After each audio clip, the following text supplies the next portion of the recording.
Oke, perkenalkan nama saya Raffi Artan Fauzan, NIM 67 2019 025. Di sini saya akan menjelaskan tentang materi tentang interVLAN routing and router on a stick.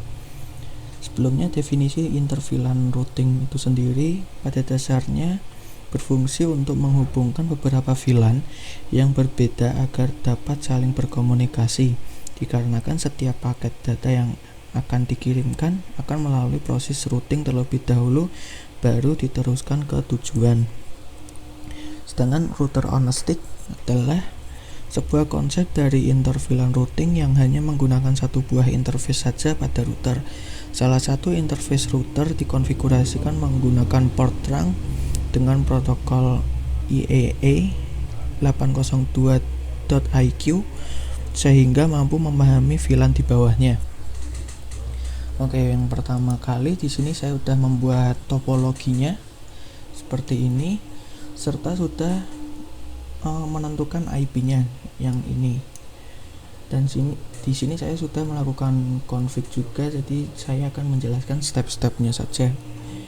Oke, yang pertama di sini kita akan membuat VLAN-nya dulu dengan kita bikin database-nya dulu, database si VLAN-nya dulu. Dengan yang pertama ini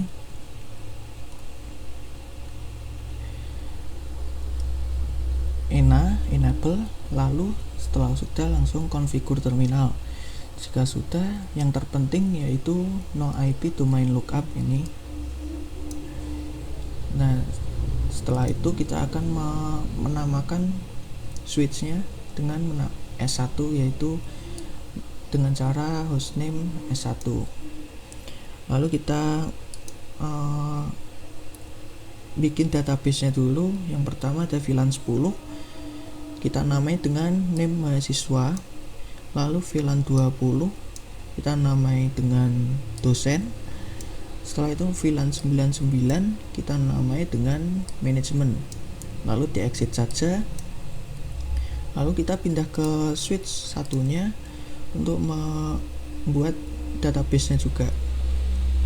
Sama seperti yang tadi, cuma yang ini kita namai dengan S2. Lalu setelah itu membuat database VLAN 10 dengan nama mahasiswa, VLAN 20 dengan nama dosen. Setelah itu VLAN 99 dengan nama manajemen.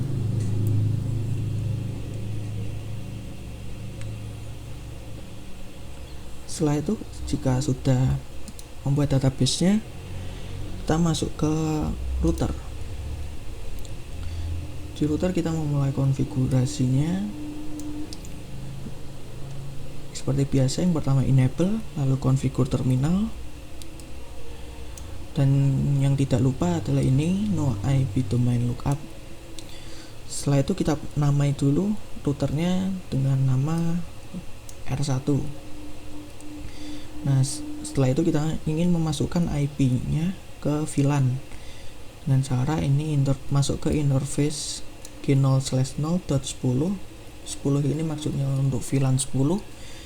Lalu kita masukkan encapsulation, yaitu gunanya agar dapat memasukkan IP, soalnya standar IEEE.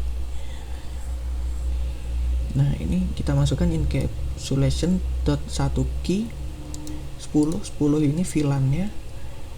Lalu kita masukkan IP-nya, yaitu yang pertama masuk ini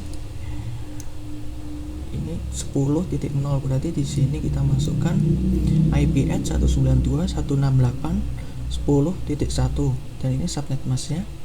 Selanjutnya masuk ke interface untuk VLAN yang 20 g0/0.20.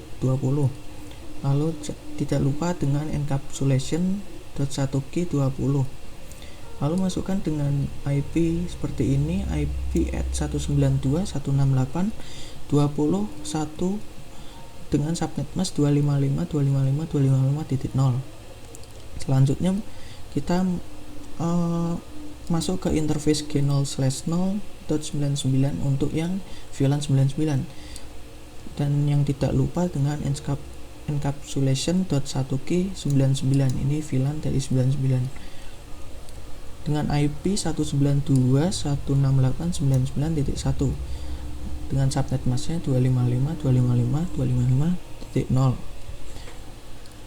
Selanjutnya, karena ini virtual, maka port yang fisiknya harus diaktifkan dulu dengan nih portnya yang ini kan G0/0. Nah, maka kita masuk ke interface G0/0, lalu untuk mengaktifkannya no shutdown, ini bisa disingkat no SH. Jika sudah, ini udah seperti ini, kita kembali ke switch untuk melakukan trunking pada VLAN 9 dan VLAN 99-nya itu. Nah, seperti ini. Kita masukkan seperti biasa, masuk ke config, lalu masuk ke interface VLAN 99. Ini. Jika sudah masuk, kita masukkan IP-nya yaitu 192.168.99.2. Kenapa titik 2? Karena yang titik 1 tadi sudah di router dan subnet masknya masih sama 255.255.0. Lalu exit saja, lalu kita masukkan IP default gateway-nya. IP default gateway-nya sama seperti yang tadi dimasukkan di routernya, berarti 99.1 ini. Nah, karena ini harus kita menghubungkan, berarti menghubungkan dengan trunk. Dengan kita masukkan interface range G0/1 sampai G0/2, berarti dengan cara penulisan seperti ini. Lalu setelah sudah, kita ketikkan saja switch port mode trunk untuk nganu trungnya. Nah, jika sudah seperti ini, lalu masuk ke switch sebelahnya, kita lakukan hal yang sama tetapi dengan IP yang berbeda. Masuk ke config, lalu masuk ke interface VLAN 99, masukkan IP add-nya 99.3 karena yang sini switch sini sudah 2, sini 1, berarti yang sini 3. Dengan subnet mask sama. Lalu jika sudah, masukkan IP default gateway-nya. Ini sama yang seperti di dalam router, berarti 99.1. Lalu sama seperti switch yang pertama, kita harus trunking ke G0/2. Berarti dengan masuk ke interface G0/2, lalu switch port mode trunk, dengan bisa disingkat seperti ini. Nah, jika sudah konfigurasinya selesai semua, setelah itu kita masuk ke PC, setting PC-nya. Di sini saya belum melakukan setting PC-nya. Berarti kalau ini kan berarti masuk ke 10. Yang VLAN yang 10 berarti kita masukkan 192.168.10.2. Subnet masknya sama, default gateway-nya berarti yang di router 192.168.10.1. Lakukan hal yang sama di PC yang sebelahnya.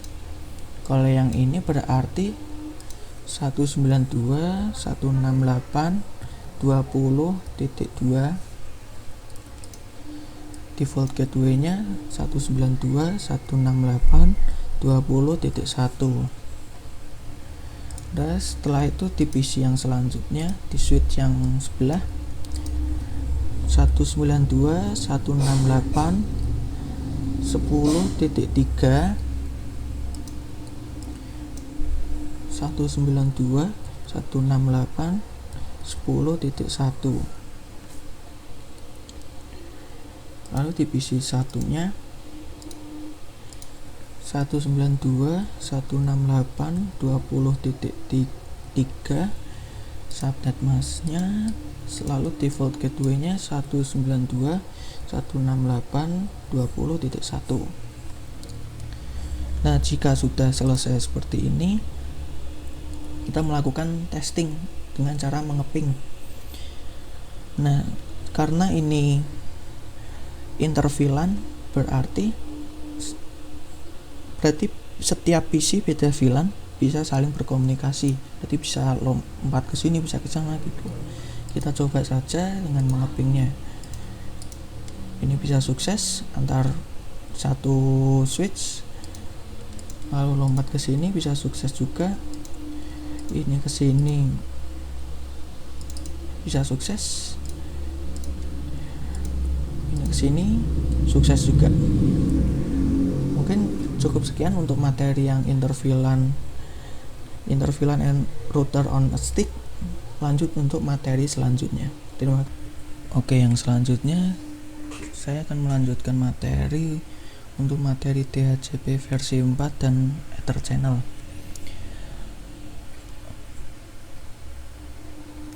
Untuk DHCP versi 4-nya kita mulai dari sini. Ini topologi sudah saya buat serta sebenarnya ini udah terkonfigurasi. Jadi saya akan menjelaskan step-stepnya. Nah, yang pertama di sini menyiapkan IP-nya dulu. Di sini saya sudah menyiapkan IP untuk dosen 192.168.1.0/24, yang mahasiswa 168.2.0/24. Nah, selanjutnya tinggal masuk ke router. Ini kita konfigurasi dengan memasukkan dua IP yang berbeda ini ke port fisiknya dulu. Yang pertama, masuk ke config, lalu mengganti nama routernya dengan menggunakan hostname R1. Ini terserah mau dinamai apa. Lalu masuk ke interface G0/0 untuk memasukkan IP-nya. Ini kita memasukkan description-nya dulu. Ini saya tuliskan description link to LAN dosen. Ini terserah mau diisi apa. Lalu kita masukkan IP-nya dengan cara IP add 192.168.1.1, lalu subnet mask-nya 255.255.255.0. Lalu kita hidupkan dengan cara no shutdown. Setelah itu kita masukkan yang untuk IP mahasiswanya dengan masuk ke interface G0/1 dengan cara sama, yaitu IP add 192.168. Karena ini mahasiswa 2.0 berarti kita masukkan di sini 2.1 dengan subnet mask 255.255.255.0. Jangan lupa masukkan description-nya. Ini link to LAN mahasiswa. Lalu aktifkan dengan no shutdown. Untuk selanjutnya kita membuat IP DHCP-nya. Nah, ini dengan cara seperti ini. Ini di exit dulu dari interface-nya. Setelah di exit, lalu masuk ke IP DHCP exclude address. Ini tuh maksudnya untuk IP 3 IP pertama dikhususkan untuk router dan server. Jadi klien tidak akan menggunakan IP ini. Jadi IP 1 sampai IP 3 ini untuk router sama server. Jadi si klien akan menggunakan IP di atas itu. Makanya ini exclude address-nya dari 1 sampai 3 serta ini yang 254. Nah, untuk yang pertama kita membuat IP DHCP untuk yang dosen dengan cara IP DHCP pool dosen. Dosen ini hanya penamaan, terserah mau dinamain apa. Lalu masuk networknya 192.168.1.0 dengan subnet mask 255.255.255. Setelah itu masuk ke default routernya yang udah kita input tadi, yaitu 192.168.1.1. Lalu untuk domain name-nya ini terserah mau dinamain apa. Lalu exit. Setelah itu masuk ke IP DHCP-nya untuk mahasiswa. Ini sama seperti yang di dosen, cuma diganti penamaannya menjadi mahasiswa atau terserah kalian. Lalu untuk networknya ini bisa disingkat net saja, itu 192.168.2.0. Setelah itu default routernya sama seperti yang udah dimasukkan tadi, yaitu 2.1. Setelah itu domain name-nya mahasiswa.com. Lalu setelah sudah exit saja sampai keluar. Lalu jangan lupa simpan config-nya dengan cara ini copy running config startup config, lalu di enter saja sampai ada keluar oke. Jika sudah terkonfig seperti ini, lalu kita tes di PC-nya. Nah, ini di PC-nya masuk ke IP configuration. Nah, ini udah dites, dipilih ke DHCP, di sini sudah langsung otomatis 1.4, yang sini 1.5, yang sini 2.2, yang sini pasti 2.3. Nah, yang di sini 2.3. Untuk materi DHCP versi 4 cukup sekian, lalu lanjut ke materi Ether channel. Ether channel tuh fungsinya beberapa port yang digabung, artinya tuh beberapa port yang digabung dalam switch dalam satu jalur, yang gunanya jika salah satu, ini kan ada 3 ya, jika salah satu jalurnya tuh terputus, jadi masih ada backup 2 jalur lain ini. Jika tersisa 1, dia berarti masih bisa 1 jalur ini. Tapi jika 3-tiganya sudah tidak bisa atau terputus, maka harus dikonfigurasi ulang. Dan fungsinya lagi meningkatkan kecepatan perpindahan data. Nah, jadi dia dapat kecepatan 3 kali. Ini ada 3 jalur, berarti sama saja dia mendapatkan 3 kali percepatan. Nah, untuk di Ether channel sendiri ada yang biasa, yang sering digunakan, yaitu ada PAGP sama LACP. Nah, PAGP itu protokol milik Cisco, sama sih ini juga. Kalau yang LACP itu bisa digunakan 2 switch dengan vendor yang berbeda. Nah, untuk di PAGP nya sendiri ada 2, yaitu ada auto dan ada desirable. Kalau yang LACP juga ada aktif sama pasif. Lalu langsung saja ke konfigurasinya. Kita mulai di switch yang ini dulu. Di sini saya sudah melakukan konfigurasinya. Nah, ini dia.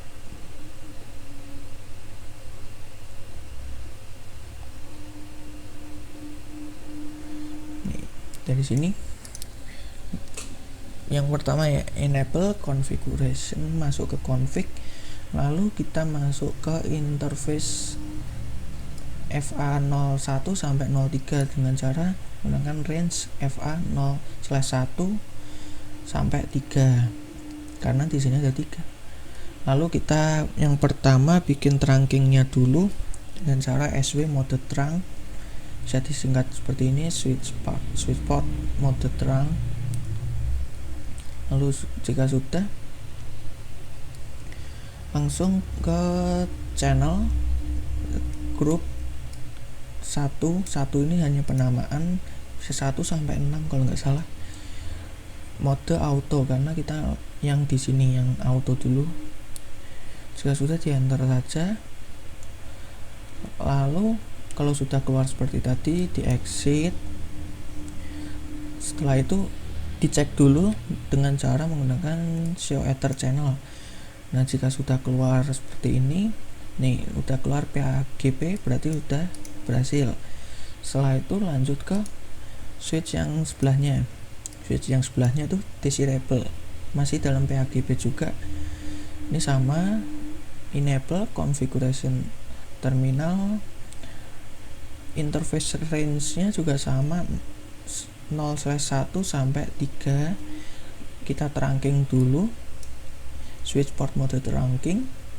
Jika sudah, langsung channel group 1 mode desirable. Yang tadi kan auto, sekarang desirable. Jika sudah, exit lalu dicek lagi. Jika sudah keluar PAGB berarti sudah.